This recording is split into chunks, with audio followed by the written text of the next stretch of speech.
Today, Forbes and Know Your Value releasing our second annual 50 over 50 list, Europe, Middle East, and Africa.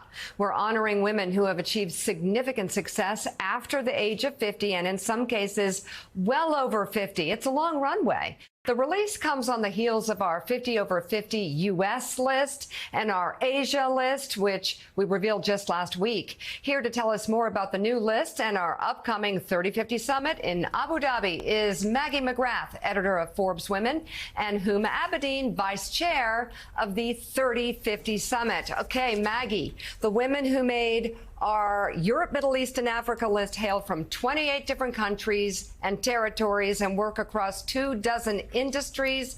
And this includes 88-year-old actress Sophia Loren. Tell us why and about her.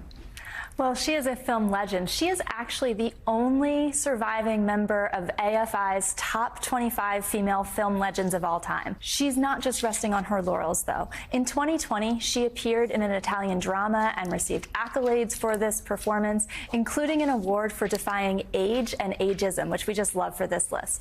But off camera, and I don't know how many people know this, she's a huge foodie. In 1998, at 64, she released a cookbook of her best recipes, and then in 2021, just 2 years ago, she went into the restaurant business for the first time. She opened a pizzeria, which is now turning into a chain, and frankly, a very fitting venture for someone who is credited with the phrase, "I would rather eat pizza and drink wine than be a size zero." I love it. And whom 60-year-old journalist Galina Timchenko is also one of the list makers. Tell us about her.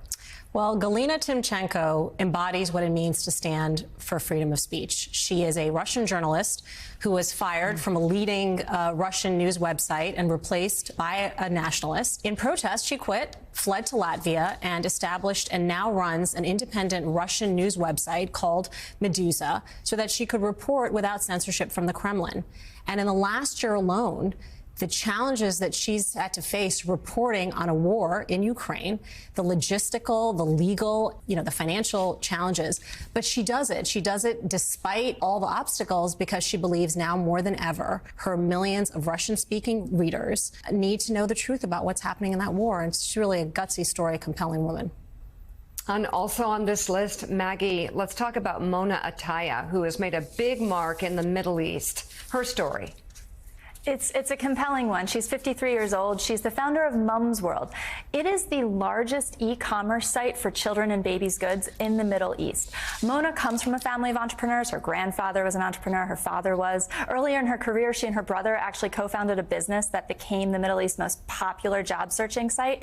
But in 2011, she was raising 3 kids, looking to shop for them, and was so frustrated at the lack of consumer choice that she had. And she had experience working for Procter & Gamble and Johnson & Johnson. She knew there was an e-commerce solution. She built a website, launched with 15,000 products in 2011. Today, more than 300,000 products, 3 million customers, and in 2021, a Saudi investment group bought a majority stake in what is being hailed as the largest exit for a female e-commerce founder in the Middle East.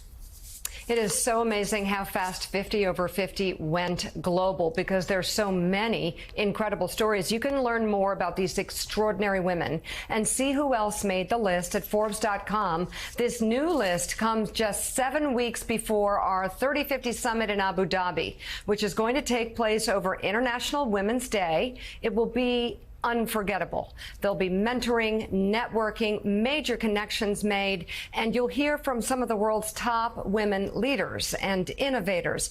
We're going to hear some powerful voices, including Hillary Clinton, Malala, Gloria Steinem, Ayesha Curry, Catherine O'Hara, and many, many more. The conversations will be incredibly timely. I'll be talking with Gloria Steinem and Hillary Clinton about women's rights, not just in the Middle East and around the world, but about what's happening back here in the U.S., where women have been set back by 50 years with the recent overturning of Roe v. Wade. It's a really crucial time, Maggie, to be speaking to these two women. What other types of conversations are we going to be looking forward to for the next summit? So there are going to be a lot of entrepreneurial conversations because, of course, talking about the founder's journey is the meat and potatoes of any Forbes event. People come to us to learn how to start and grow their businesses. So we have Ayesha Curry. She was on the 30 Under 30 in 2018 for her restaurant empire. She has cookbooks, a magazine, restaurants, so really food empire. I think she has a lot of insights to share. We also have Mo Abedu. She was on the 50 Over 50 EMEA in 2022. She's the founder of Ebony Life Media, and she did not become an entrepreneur until the age of 40. She had worked in HR in oil and gas companies for most of her career until one day she woke up and said, this isn't it. And she told me that as she was starting this media company for years, as recently as 2013, Hollywood was not calling her back. In 2018, a deal with Sony changed all of that. And now she is Netflix's biggest partner in Africa. Wow. So she has a lot to share. She's super passionate about sharing stories for and about women. And she told me that she wants to produce stories so women watching who don't have role models and mentors in their own life can watch her stories and then feel inspired, which I also think is really, part and parcel of what we're doing with 30/50, that mentorship angle. Mika, we also have the actress Catherine O'Hara coming, award-winning actress. She is somebody who's had a successful career in film and television for many decades and has worked throughout her 30s, 40s, 50s, into her 60s, creating these incredible characters. And I think one of the things that Catherine has done so magnificently is she has expanded into the world of comedy. And I think to be a woman comedian takes real gutsiness. You have to trust your audience. You have to be vulnerable. You have to maybe do something that scares you. And I think for many of our attendees who are exploring new worlds themselves, hearing from somebody who's had to recreate, innovate, how she thinks through navigating, frankly, a fairly tough industry for women as they age. I think there's many lessons that we can learn from her. Really looking forward to talking to her. This is really coming together. Thank you so much, Maggie and Huma. And to learn more about the 30/50 Summit in Abu Dhabi and how you can attend, go to Forbes.com or knowyourvalue.com.